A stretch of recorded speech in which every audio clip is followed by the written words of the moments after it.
According to the Small Business Association, 30% of new businesses fail during the first 2 years being open. 50% fail during the first 5 years. Hi, my name's Jeremy Tank.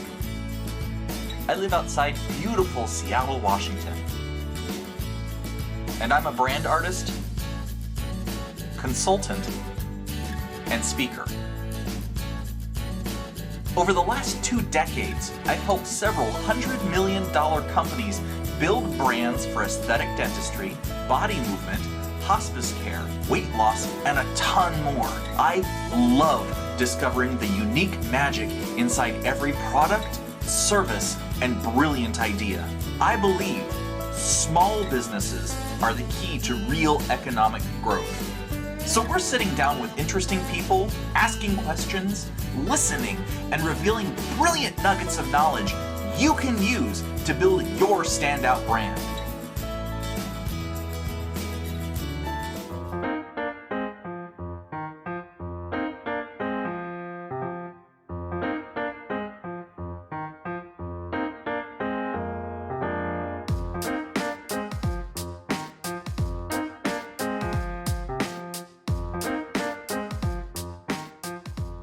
Welcome to Coloring with Jeremy.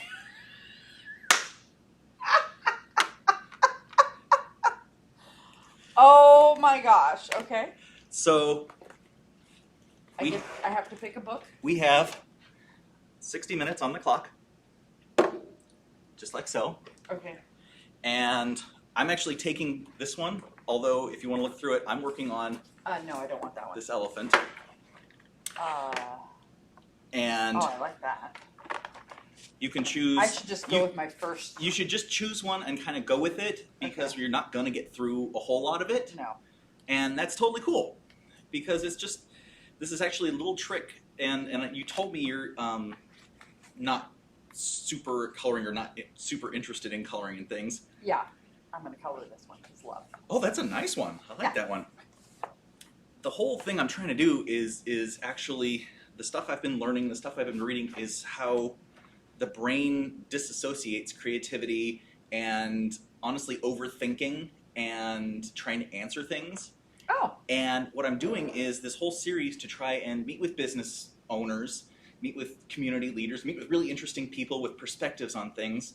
And I know that you're a person who has lots of perspectives, and I want to hear some of those. I like the word perspective as opposed to opinions. Well, I like it. That's actually part of what I've really learned is as we grow up, this, it's all the stories we tell ourselves, the people who influence us, it's just a perspective. It's a piece of the truth. Yeah. And the more that you learn, the older you get, the more you reach out, the more of the different truths that you learn, and you can either choose to ignore them or embrace them. And it all becomes part of your own perspective. Yeah. So as one who said, I don't like coloring, I'm going to start coloring. Go for it. So you've been learning that sometimes this does what for your brain? So I'm a creep. No. Okay, well, let's start with this. Okay, do your thing. Coloring with Jeremy. Oh, that's fine. Coloring with Jeremy. We got 60 minutes on the clock. I'm here with Tracey Warren. That's me. Who is the owner and wonderful woman behind InSpark Coworking in Linwood. Yep.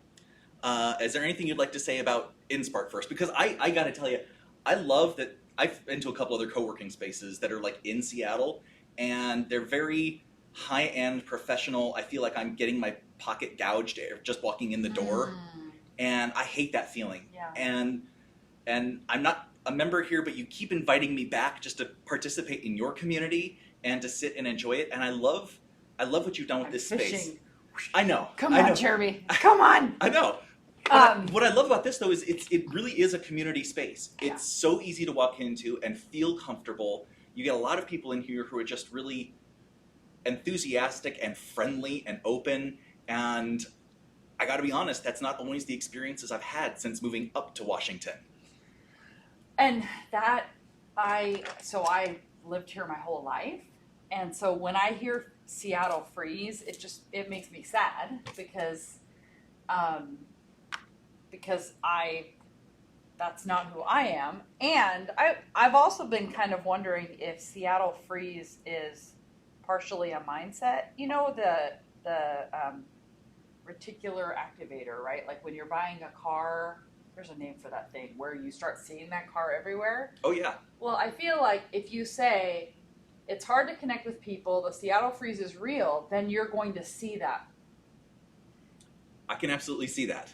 But if you're like, no, everybody in Seattle is warm, you will also find that. So, and I'm not like discounting the people who've said, wow, it's really hard to connect with people here. It just... Hey, I'm one of those. So, I mean, okay. I'm working very hard to move outside of that. But for me, I find it not as easy as it is in the Southwest. Oh, okay, interesting. And because I've lived here my whole life, I have no perspective or frame of reference about anywhere else.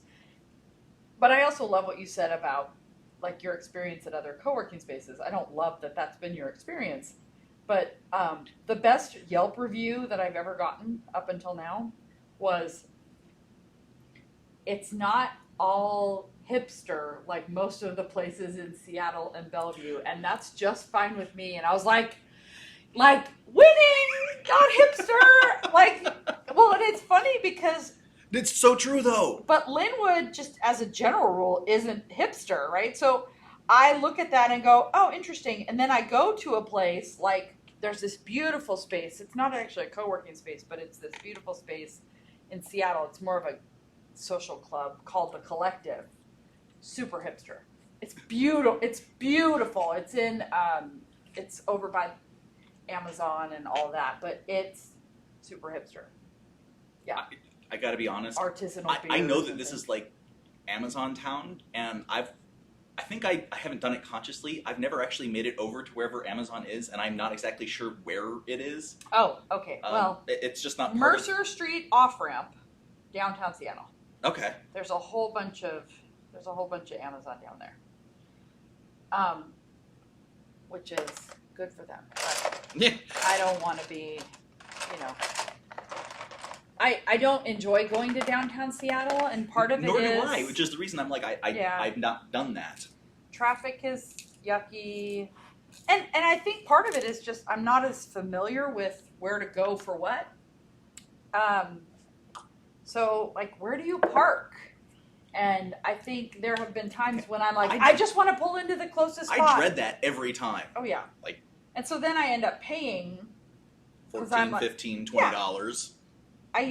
I had a business coach that we met at a co-working space in downtown Seattle. This is before I opened this one. Mm-hmm. And if I drove downtown, it was $14 to park, to have an hour-long coaching thing, because I needed to pay for 2 hours of parking. Sure. And so I started taking the bus, and then I was like, this is ludicrous. I'm spending an hour on the bus each way, and then talking, like, it's just not, that's not how you grow your business. You need to use... Hey, business coach, let's talk about the financial situation just coming to you. It seems a little precarious.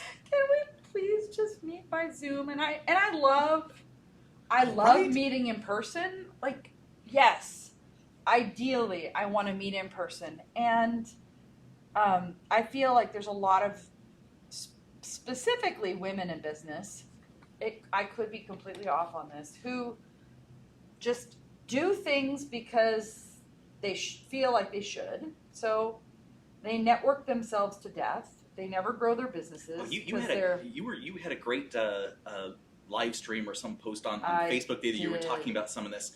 And I really resonate with a lot of that message. And I know that I've listened to a couple of your groups a couple times. And I like to rant a little bit. Well, it's not ranting. I love your women empowerment message. And, I was raised by a single mother. And so a lot of my mindset is driven by, women empowerment, people equality, gender equality. It's just part of who I am. Mm-hmm. And I love that you were talking about, look, women often don't feel like they have permission to go do these things, like even with themselves, and they end up like directing all over the place. Well, and it has taken me years and years and years to figure this out. But when I was, my previous business, when I was doing social media... That's why you're such a guru. Yeah. Uh-huh. Okay. But when I was doing social media, like, that whole definition of insanity, like I was doing all the coffee dates, having the lunch meetings, going to all the networking, and then scratching my head at the end of the week, like why is my business not growing? Well, that's why. And so it's a little slow right now in the co-working world, or at least in the InSpark Coworking world. And so I'm taking this opportunity to get crap together, right? Like, yeah. Okay, what are the things that I need to put into place so that, because September, it will get busy again. And not just thinking like, oh, I'm going to wait till September to be, and I feel like that's a trap that business owners get into. They're like, no one works during the summer. And those same people... I've seen that, and I've heard that around here. It's impossible to get a meeting right now. Yeah, but those same people, they're going to get to September and go, gosh, why isn't my business growing? Well, it's because you mentally took the summer off. Yeah. So, while yes, I'm not doing as much outreach right now, I am making sure that I'm nailing down the systems that will help me to be successfa Okay. Let's talk about that for a minute, because I'm a big systems guy. Okay, and I am not. So it's, I'm not a systems guy at all. But, Wow. But I... Phrasing. Symptoms, yes, systems are not my, like, let's create some systems. I'm super excited. And I will not be successful in this business if I do everything as a one-off. Like, if every email that I write is from scratch, mm-hmm. if every Facebook post is from scratch, like, that's just not, I have to have systems. Well, that's actually, I mean, if the couple of books I've read, Work the System, E-Myth, Built to Sell. Oh, I haven't read that one. It's a great book. All three of them basically say, look, if you're just yourself and everything is a one-off, you're limiting your potential, you're limiting your growth, you're limiting everything about your business and your life. Yeah. It's only once you systematize what you're doing so that you can hand it off, have somebody else working that system and then actually refining it for you, that things can grow. Well, and that's something that has been painfully obvious this summer is if it's just you trying to grow your business, you will only be able to reach a certain point. Like, there will be a threshold that you cannot cross because you refuse to hire someone. And a lot of times, I know this because I've said it, it's the I can't afford it. But there comes a point where you can't afford not to. Right. That's another one of those leaps. Yes. Mental and professional leaps. You have to take that leap. And focusing on, I have a friend who wrote a book called Don't Do Stuff You Suck At. Good title. And it is. And I've been thinking about this personally. Like, yes, I'm really good at social media. I can do it quickly. But is social media the best use of my time? Would it be better if I hired someone? And I don't know the answer to that. I probably won't be able to let that go, but I am good at it. You are good. You're very good at social media. I would rather give away other things. And I think that's the other thing about this summer, that it's allowing me time to get clear about what I'm not good at. So I did have a gal working here who was, she's a student at Washington State. And she went back to school today. But having her here just... Summer classes? No, they start the 9th. Wow. But she's in a sorority, so she has to go back early. Okay. But having her do some things for me at $15 an hour, it helped me get more clear about what I can have somebody help me with. Yeah.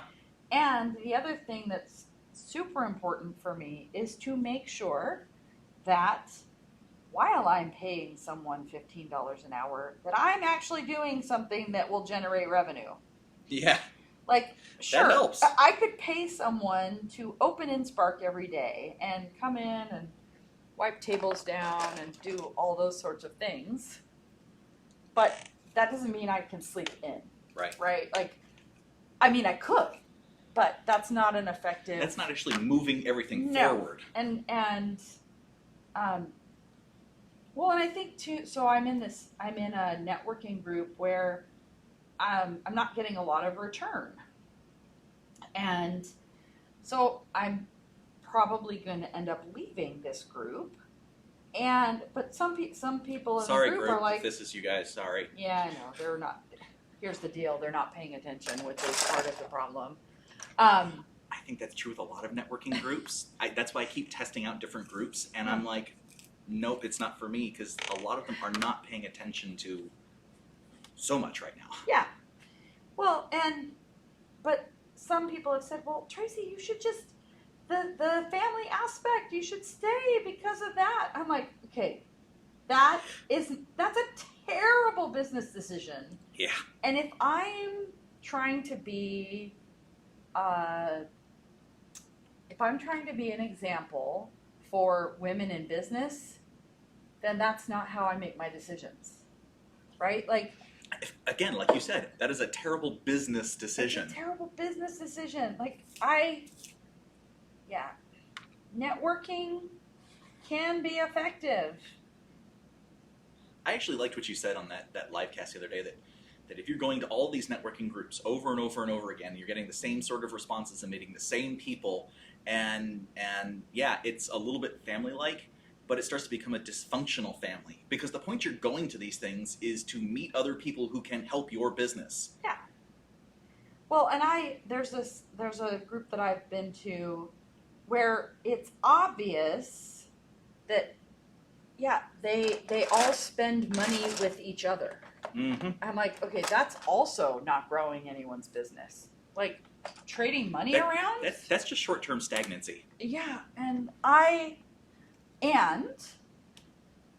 the reason I have a perspective about this is because I've done it the wrong way. Like, I have been in a BNI Not always group. the truth. I've been in a BNI group where I'm a people pleaser, and so I spent way more money than I needed to, just so I would have a referral. Mm-hmm.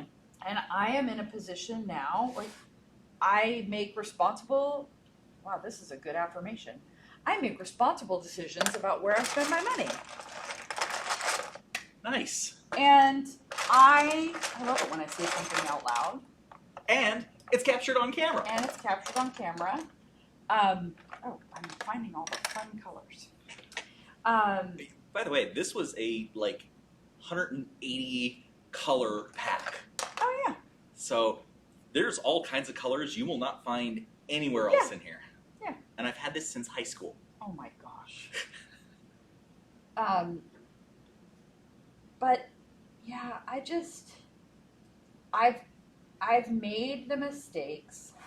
I've stuck myself in mediocrity, and that's really where, like, how do you stay in mediocrity? Well, you stay in mediocrity by feeling like you have to do all the things all the time. Mm-hmm. You get stuck in mediocrity when you don't measure, right? So there's somebody that I know where I'm like, okay, why are you doing what you're doing? I said, how are you measuring your success? And her response was, I don't have time to measure. I just have to do the things. Ooh. And I'm like, wait a minute. You don't have, all right. Why won't it do a thing? Let me see. You don't have time not to measure, right? Like, Chubby Bunny's full, that's why.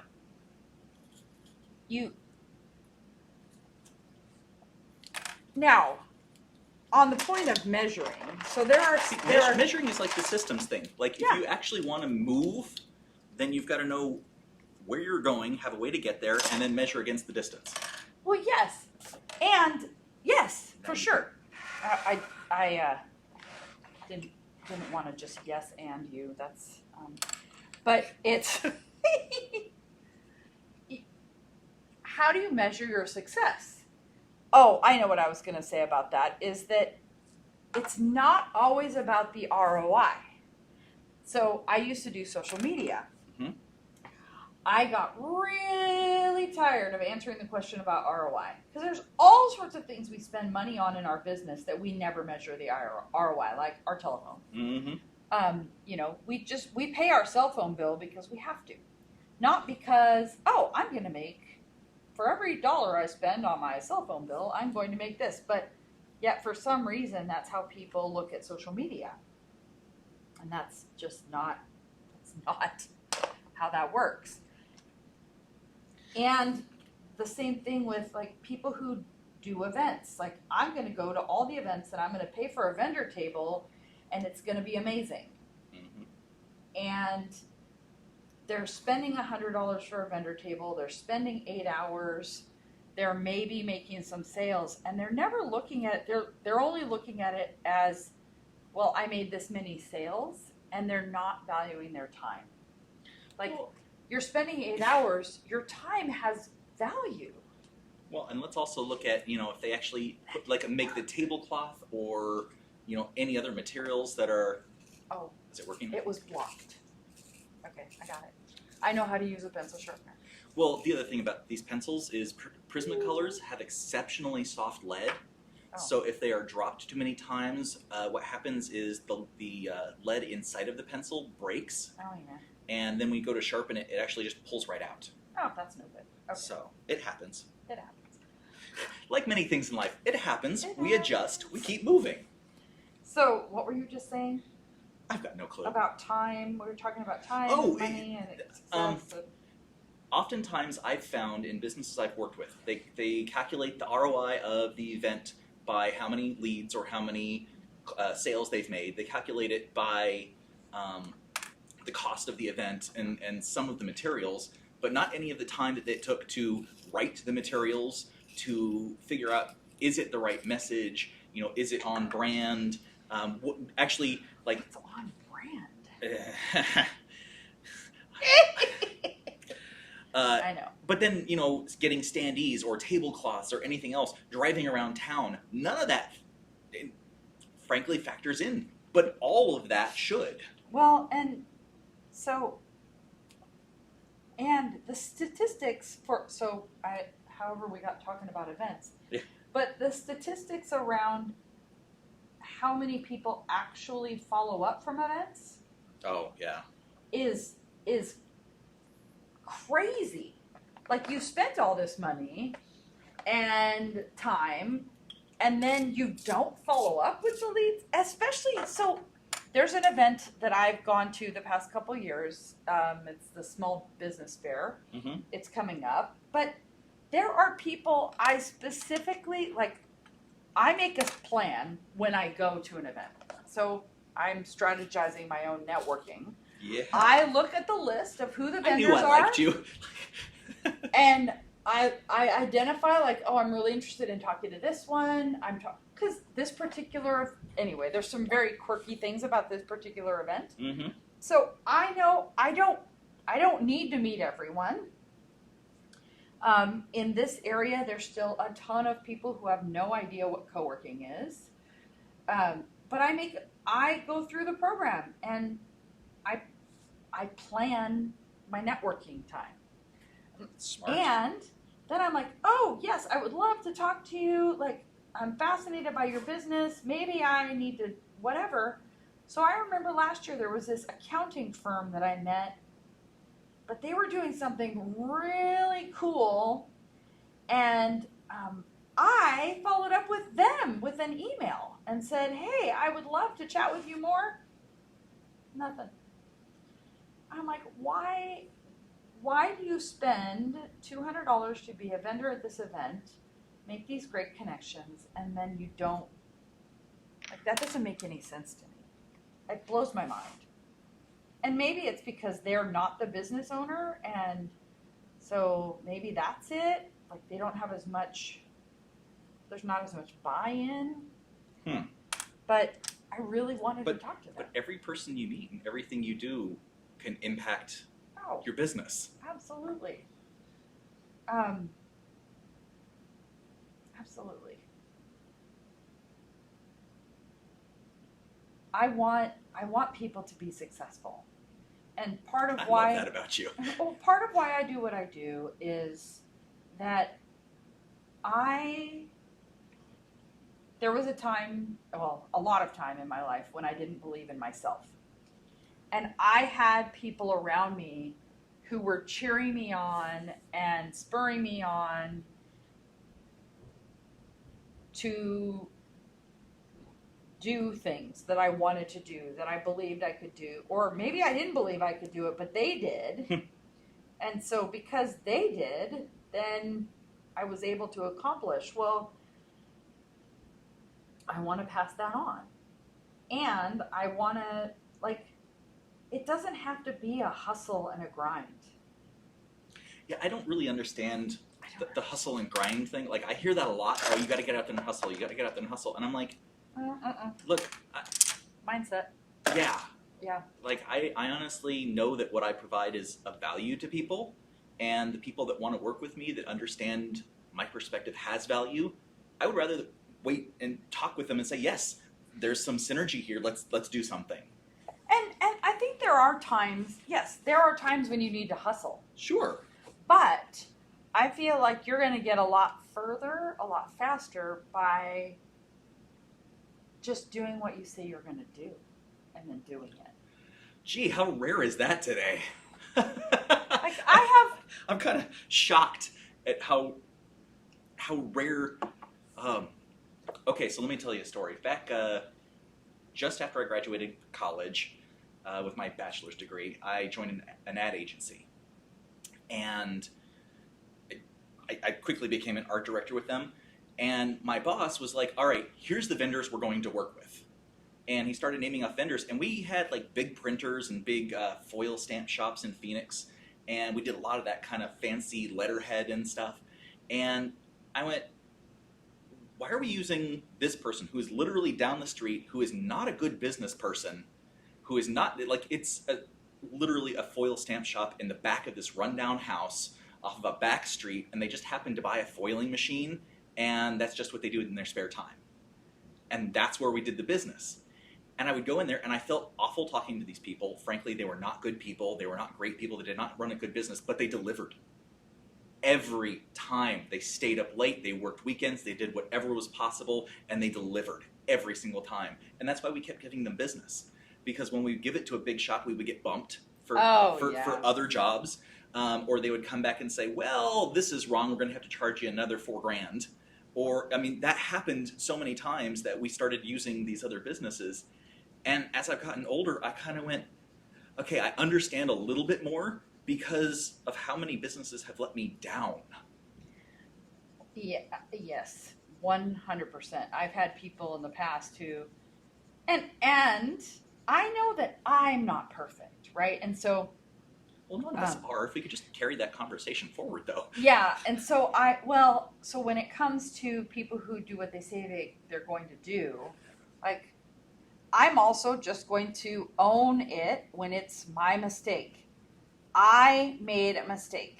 So when if somebody makes a mistake with me and they start making excuses, that's also a humongous red flag. Now for me, I'm just going to say, this just got lost in my email. Like, I'm not blaming the email. I'm not blaming Microsoft. For me, it's Google. Yeah, I dropped the ball. Because I feel like me saying I dropped the ball is so unique that people are like, wow, she just said it was her fault. But so many people don't do that. They want to blame someone else, which just makes them look weaker. Well, frankly, I've grown up in the age of, it's not my fault. Oh my gosh. So when I was a kid, do you have siblings? I have a younger brother. Okay, so I have and actually a very younger sister. Okay. Oops, there you go, there's one. I have a younger sister. But when we were growing up, my mother would come in the room and she would say, who left their water glass out here? Or what? That's a terrible example, but you know what I mean. Oh, yeah. And if it wasn't me, I would say, it wasn't me. And she would say, oh gosh, I remember this. She would say, I didn't ask who didn't do it. I asked who did it. And that's one of those things that I heard from my mother in my brain when I had kids, that I was like, I am never going to say that because it's horrible. But yeah, I didn't ask who didn't do it. Okay, Mom. But I would, if somebody says, gosh, when somebody's just honest, it's so much more attractive. It makes me want to work with them, unless they really drop the ball. Sure. But I dropped the ball. But when I'm talking about dropping the ball, it's not that big of a deal. I'm not printing something or designing something. I have a co-working space. Maybe that means I'm 5 minutes late. Actually, I talked to a guy this week that it's going to change my life. It's a system that's digital door locks. So I can open the doors from an app. Like, the thought of having Okay, I've seen some of those, and those look really cool. Yeah. So I printed out today. He sent me, I need a locksmith because it's electric. So I need to do some sort of electrical something with the doors. But for me to have an event on a Saturday, instead of having to get dressed and come in here on a Saturday, I may be saying that I am in my pajamas a lot on a Saturday. I could just open the door. Do you live far? I mean, not to divulge, but I mean. No. I live 10, 15 minutes away. Okay. So it's not that big of a deal to come in. But 10 minutes is about the inconvenience point of, okay, what do I have to do to make that trip happen? Well, and one day there was an event here that I completely forgot about it on a weekend. And thankfully someone else was in the space, so they were able to get in. But this whole, and I shouldn't say I have to be here. I don't have to be here all the time. Mm-hmm. But currently, someone has to be here every day at 8 to unlock the doors. So I went to a networking thing Wednesday morning in Arlington, and I had to be there at 6:45. So then I reach out. There's a member who lives close by, and I reached out to him and said, hey, could you unlock for me? Because if not, then I'm in here before. I come in, I set up the coffee pot, turn on the lights, unlock the doors, and then I go to my meeting. But if I could just go straight from my house to the freeway, sometimes that's a much nicer option. Yeah. When I first opened, I lived 5 minutes away, which was amazing. Because I lived right down the street. Oh, yeah. So now it's a little more. But that's what you do when you're a business owner. Yeah. And I do sit in my pajamas a lot on the weekends because I have to check out. I feel like that's part of the challenge with the word hustle is people are like, well, I have to hustle. I have to work my business every single day, every single night with no break. And I was like, no, that's not why I became a business owner. Like, I'm a business owner, so I get to choose. I actually was just reading an article from Inc.com this morning that was talking about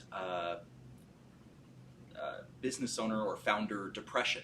Oh, heck yes. Because they get in that mindset and because they start to unite themselves and their business as one entity in their mind, and they have to give more and more time to the business, not remembering that your health, your sanity, your everything is just as imperative to make life a success as running the business. So a couple years or so ago, I was in this coaching group, and they were assigning, like, here's what you have to do today. Here's what I want you to do today. And the coach was like, Tracey, here's what you need to do today. You need to go to Olympus Spa, which is the naked spa. Yeah. You need to go to the naked spa for at least 4 hours today. And I was like, no, I can't do that. I've got too much work to do. I've got this. She's like, today. You're going today. You're going to send us, and it wasn't just her. This is my type of coach. Like the group ganged up on me. Well, because I'm a doer. Yeah. Like, okay, there's stuff to do. I got to do more stuff. And then I don't take care of me. And I swear that day changed. There was a huge shift for me that day. Good. Because for 4 hours, I did nothing.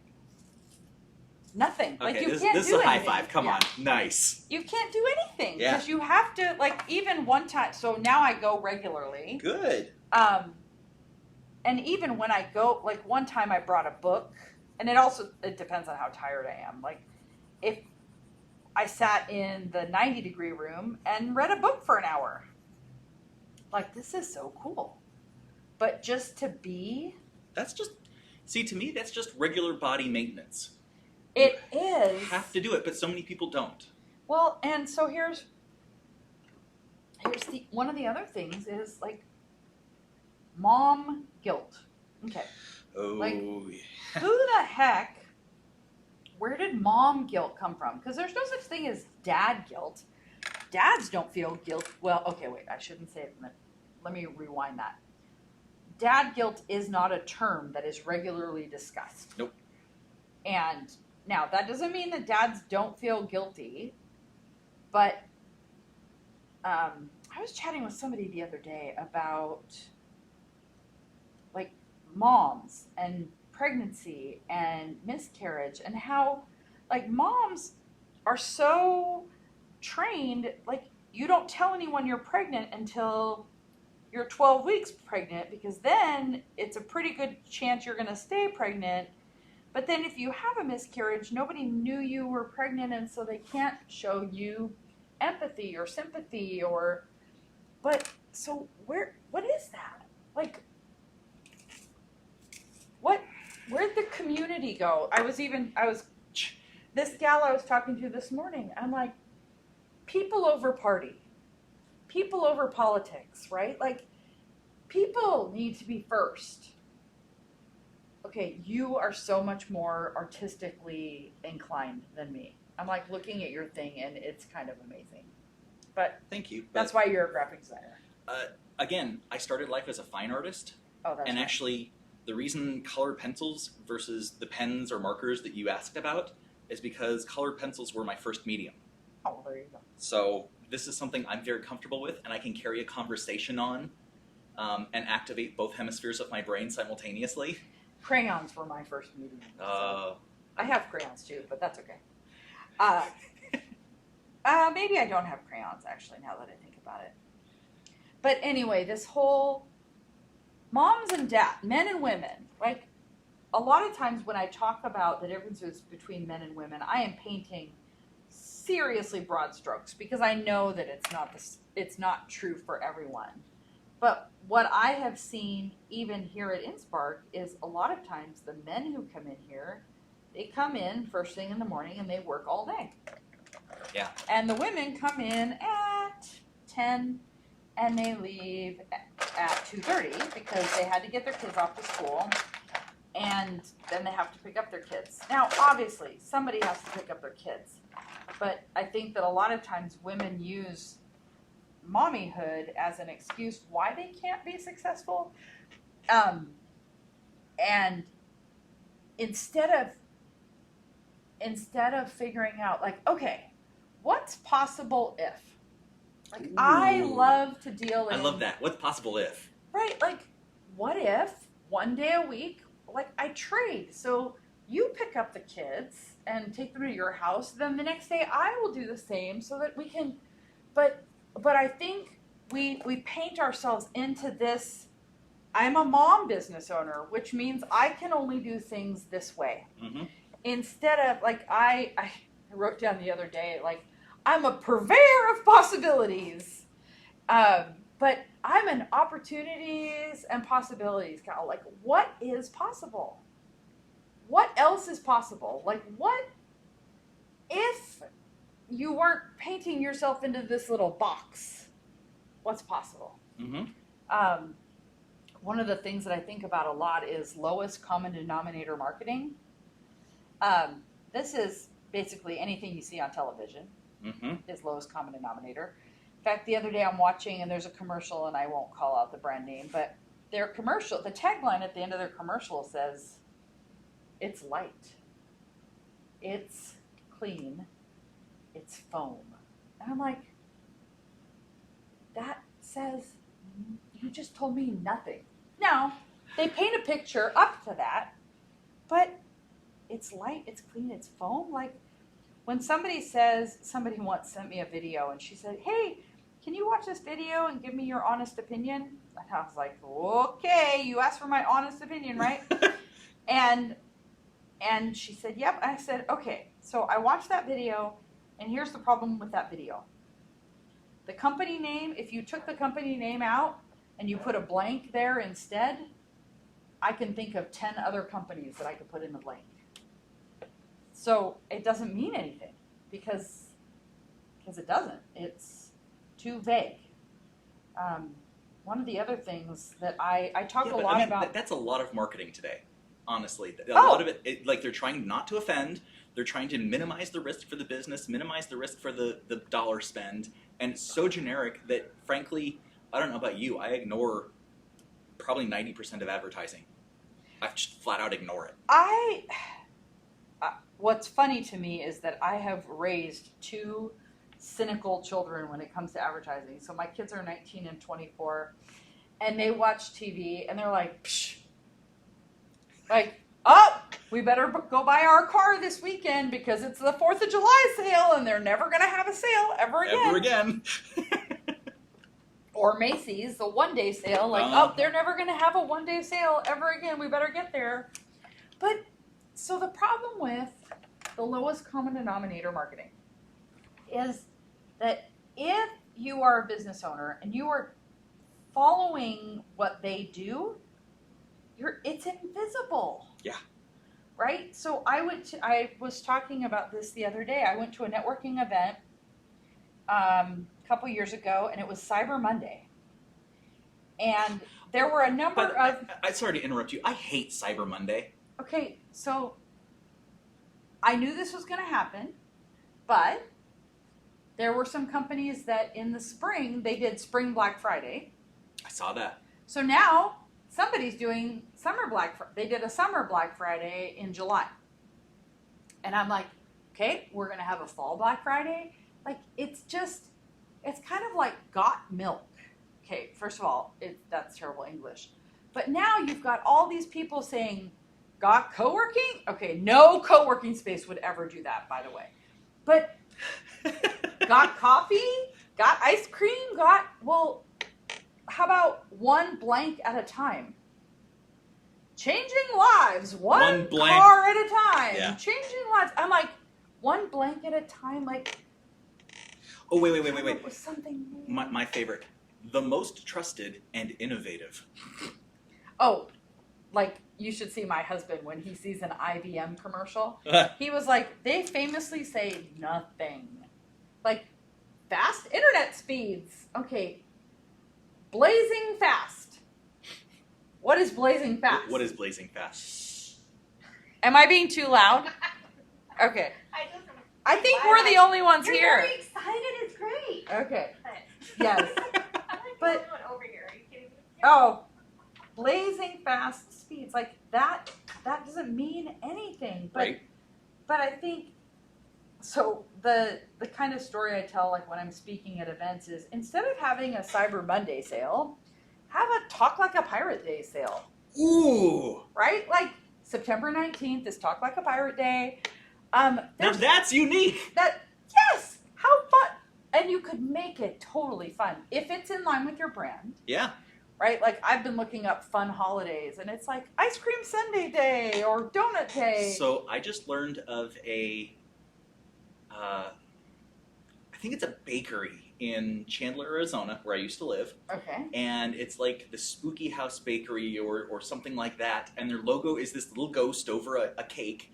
And what they did is they got a whole bunch of like horror and sci-fi props, and they display them in the place. And I'm like, somebody said, I'm actually going to take a theme and run with it, like really run with it. And I used to help an accountant office that the guy really loved Tuscany, and so we redid his brand so that his office looked like Tuscany, all of his letterhead was Tuscany, and he was just an accountant, but that became what everybody associated with him. And I'm like, that's different. It's different. Yeah. It's not that hard to be different. Well, okay. It's scary to be different. It's scary to be different, and it's scary to be authentic. Mm-hmm. But like, I think people are getting really sick of cotton candy curated content. Yeah. Right? Like, everything has to have a filter, and I live my perfect life over here on Instagram, and really Instagram only, because you know that nobody's life is actually that perfect. And so even a little tiny bit of authenticity, and it's interesting because people will comment on posts that I make and you're so brave, you're so this, and I'm like, you know what? I'm not trying to be brave. I'm trying to be an example. And I appreciate that about you. And thank you. And I just want to be like, can we have some real discussions about things that matter? And no, because it's scary. And right now there's so Yes. many people that are afraid of being judged yes, on social media, and by coworkers, by other businesses. yeah, And they're so afraid that it's going to hurt them, but not saying anything and not stating your opinion and not standing up for yourself and not impacting the world at all is actually hurting. yeah.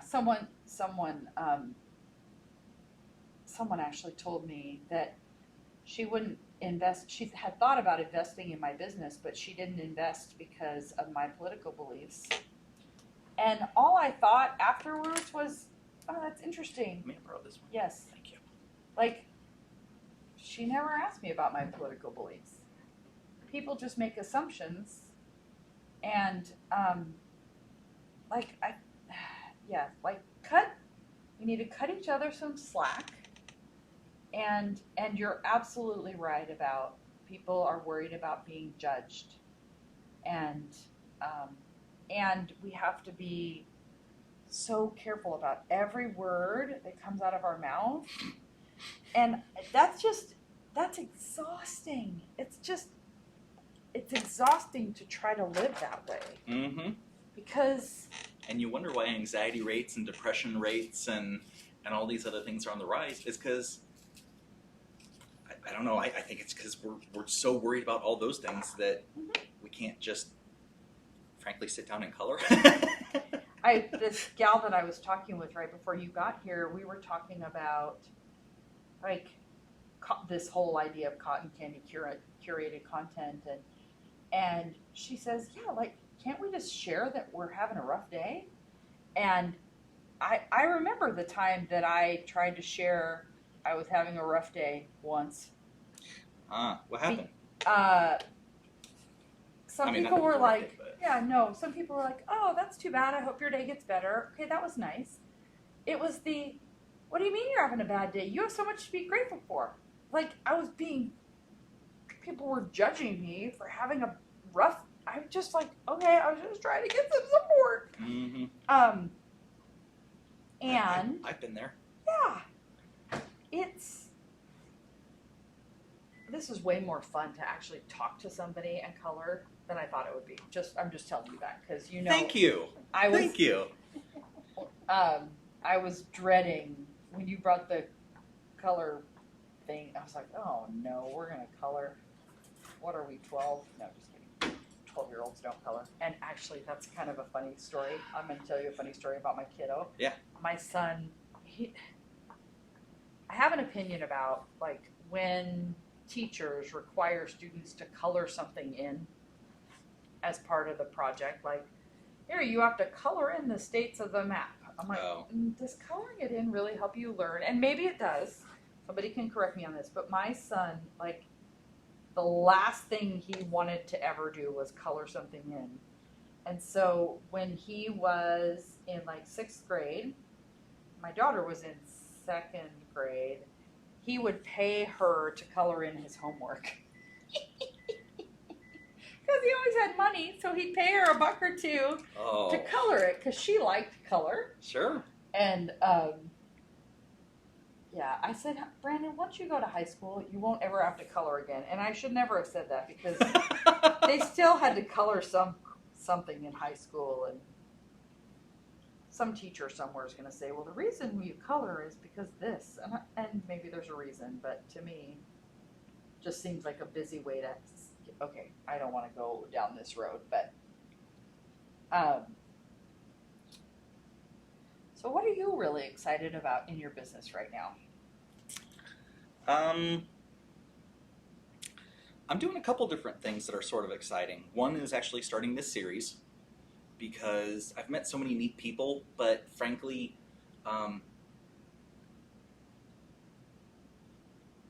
they're not people I'm going to work with. Oh yeah. But they're really neat people. Okay. And I want to showcase that somehow. And I actually believe that in this country we're not putting enough focus on small business and small business owners and the people who are doing those sorts of things, because I think that those are the people that actually support the economy from the ground up. Have you heard me talk about this? No. Oh. Okay. So that is hilarious that you said that. So 59.2%. 59.2% is the number of businesses in Snohomish County that are 0 to 4 employees. 59%. However, most of the money, the revenue that's driven in our area is from the 4% or 2% of big business like Boeing. And everybody that feeds into Boeing. Like, it's not just about Boeing. Oh, it's no, about, there's a whole ecosystem around holy that. cow. Yeah. But this is something I am getting really fired up about is we're not represented. Right. Entrepreneurs are not represented anywhere. There's no one lobbying for us, which is why we pay more taxes than Amazon. Percentage-wise, or they don't pay taxes? That's true. And instead, they talk the taxes down and then make a donation to somebody to make them look great. Like we don't like that, and I like okay. Chamber of Commerce. Their job is to grow their membership. Mm-hmm. Their job is not to help me grow my business. No, their business is their business of membership. Yes. So this is something I've been talking a lot about. Like,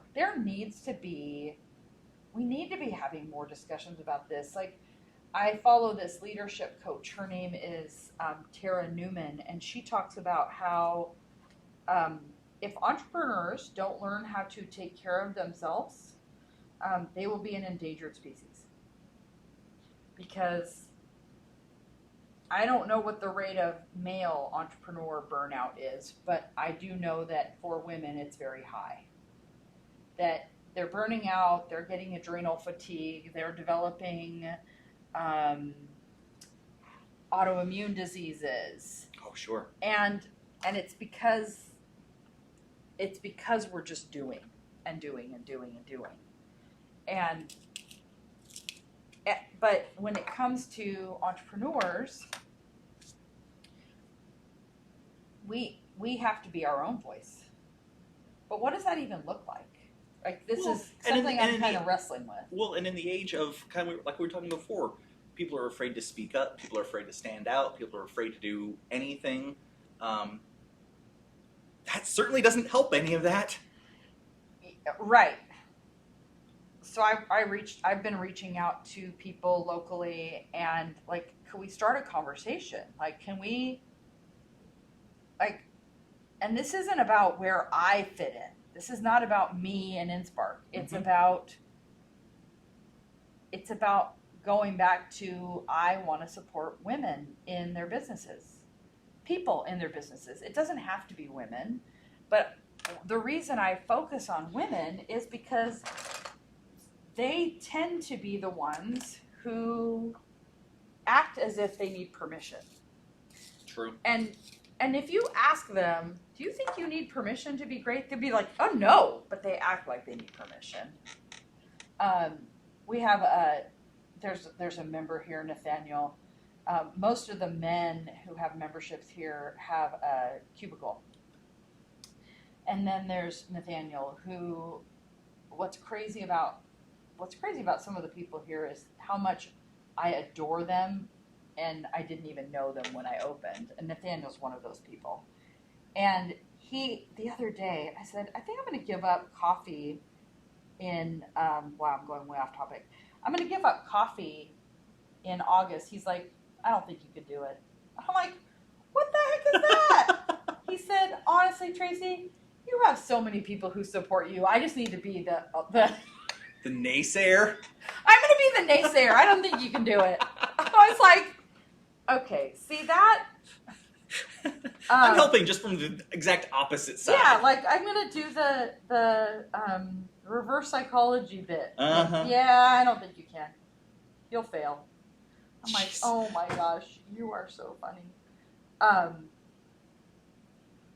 But I do think women sometimes just, they need a nudge of permission. I agree. That it's okay to step out. It's okay to say what you really feel. And if those people if somebody is offended because you were yourself, they weren't your people.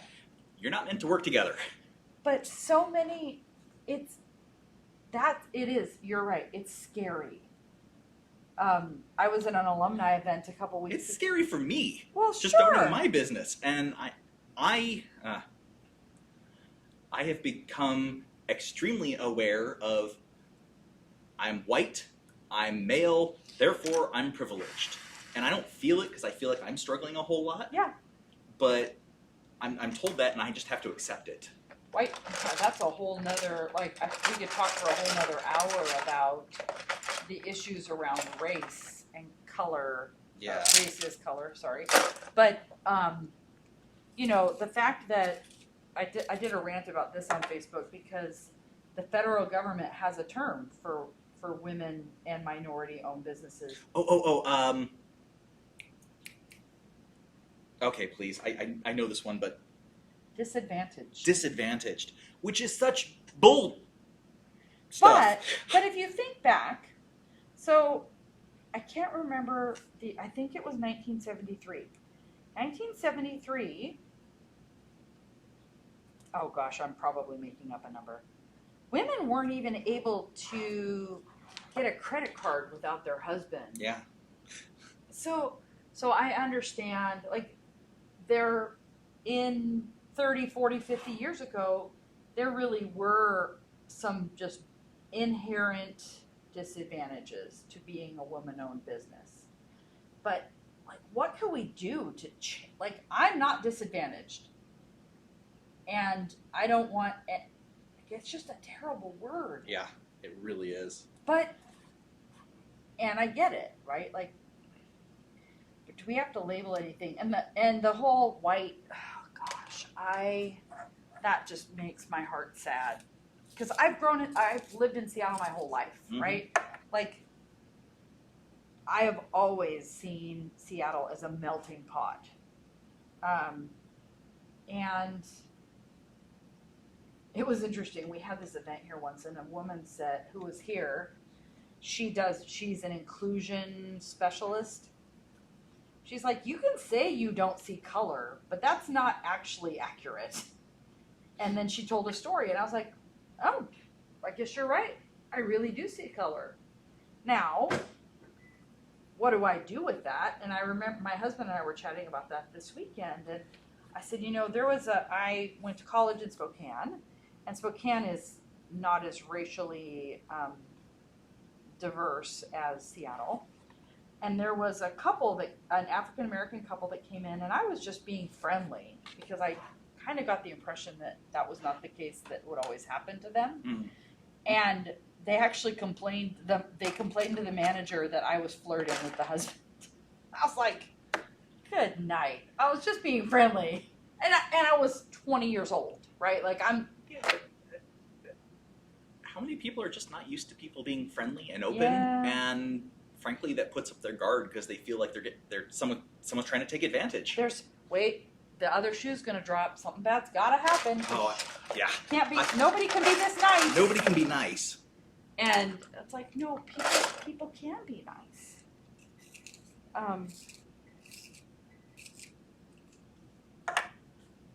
People can be nice.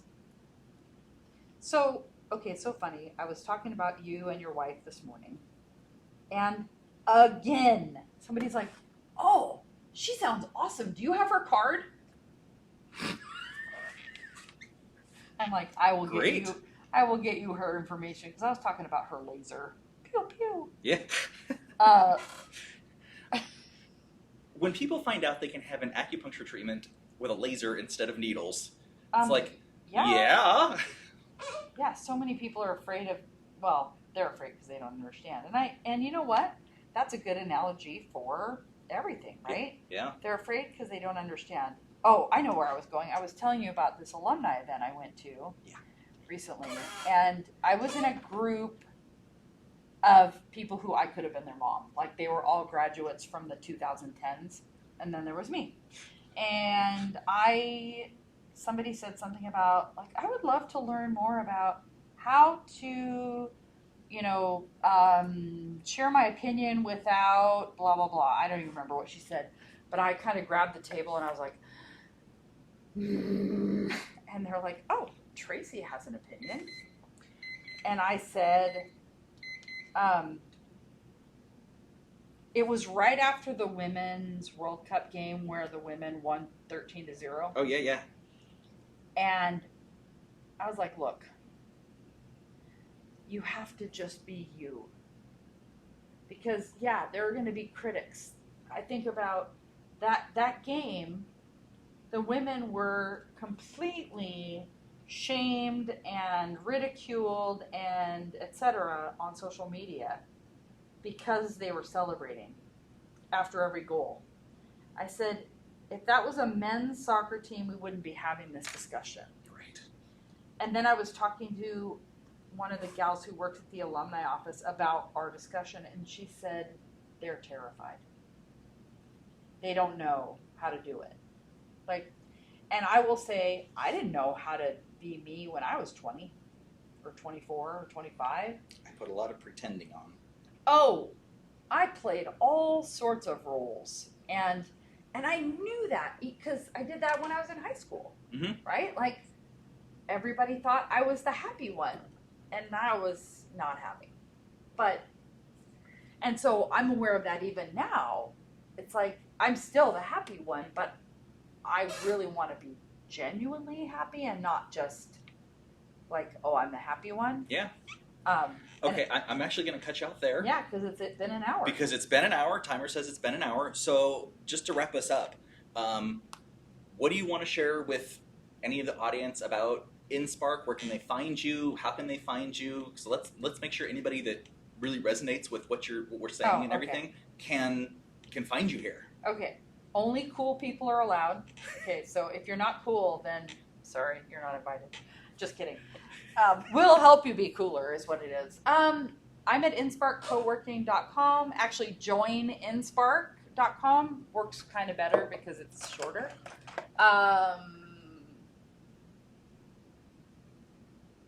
Really, if you're looking for a place to just be you, that's what we do here. Somebody was here the other day and she's like, oh, I came straight from my workout. I'm so sorry. She was just stopping by. I'm like, someone said, we should have casual Friday. I'm like, dude, you're wearing jeans and Doc Martens. Like, well, how much more relaxed are we going to get here? Casual weekday. Come on. It's come on every in. day. It's come as you are. But if you want to grow your business, InSpark is a place to do it. I love it. Thank you, Tracy. You bet. Hope you've enjoyed the This coloring. was fun. I got a lot more here. I'll show you what I did. Yeah, actually, show the camera. That's what I did. Love it. This is way more. Mine's a slow one that I keep working on. I love it. Well, yeah, that's cool. So, thank you very much. You bet. Thank you. This was fun. Hey, Hey everyone, I hope you enjoyed Coloring with Jeremy. Every episode, we're going to bring you interviews full of insight, new perspectives, and interesting people. If you'd like to be on the show, please email me at jeremy@thinktankcreative.studio. It's in the description below. I want to learn about your work, your life, and your beliefs. I'd love to hear tips and tricks that help you succeed in your business. Maybe one single tip will change someone's life, save their house, or wake them up from a depression cycle. To join me on this path, please like, share, and subscribe. If you'd like to learn more about my work and the classes I teach, click the links below. Thanks.